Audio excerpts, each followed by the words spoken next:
It seems like we keep coming back to the subject of Spider Jerusalem at this particular Comic-Con, and today we're lucky enough to actually have an artist many of you are probably familiar with, Rodney Ramos. His work in Transmetropolitan is, in my opinion, influential. How you doing, Randy? Doing fantastic, actually. So is this your first Comic-Con down in New Orleans? Yes, actually this is the first one I've done in New Orleans, and you know, it's nice. I always wanted to come down here, so this is always a good excuse. Oh, so this is your first trip? Absolutely. Outstanding. Did the thing last night, went around for a bit. It's crazy here. Even crazier than in New York. I thought, you know, living in New York it's crazy, but no. Actually, New Orleans, you guys can party. Well, as a New Orleanian who considers New York his home away from home, glad to hear someone else notices that. Yes, absolutely. The insanity, the funny thing is the insanity keeps going. You're like, normally in New York you have to have a friend who owns a bar, stick around till 6 in the morning. No, here it's like at 6 in the morning, no, we can keep going. No, have another whiskey. We'll have breakfast in an hour. Exactly. So where did you go when you were out running around last night? Well, we were at Metropolitan. Okay. And then that was the Wizard World party. And then after that, we went to the Howling Wolf for a little bit. Always a good place. And straight to Republic. Nice. Which was wild. We went. One of the people we were with got access to the VIP room upstairs. And you're looking down on the stage and people are just going crazy. Like, oh, this is wild. Outstanding. Well, out of curiosity, what have you got that's new in the pipes coming up? Let's take a quick survey of some of the upcoming projects people can look for. Well, the biggest one I'm doing now is the one that keeps you preoccupied. Is the Tower Chronicles series, Guys Talk, written by Matt Wagner, pencils by Simon Bisley, and inks by me. And actually, the second graphic novel just came out like a week ago. And they're 68-page format books, square bound. Amazing stuff. It's fantastic. Matt writing and Simon drawing and me ink, and we're having a great time doing it together. And it's 4-book series right now. Excellent. There's 2 more coming out. Another one in I think the end of January, and the last one's the end of March. Outstanding. Now, your work in Transmetropolitan, out of curiosity, how did you get involved in that project? Well, Derek Robertson, we've been friends for a long time.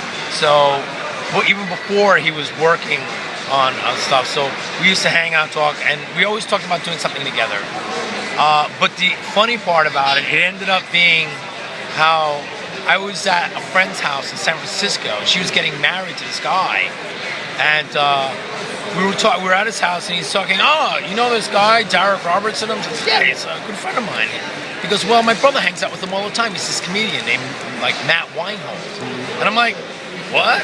So I call up Derek, and I go, you know this guy named Matt Weinhold? Yeah, his brother's marrying my best friend. It's like, so we start talking, and he starts telling me how they had a hard time finding inkers for the book due to certain circumstances that happened.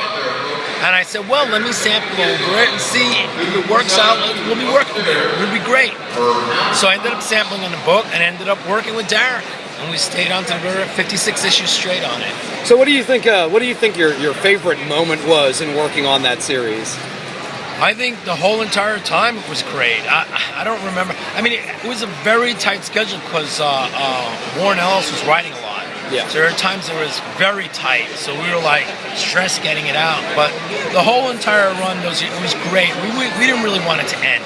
We wish it would continue, but at the time Warren Ellis had a definite beginning and end for it.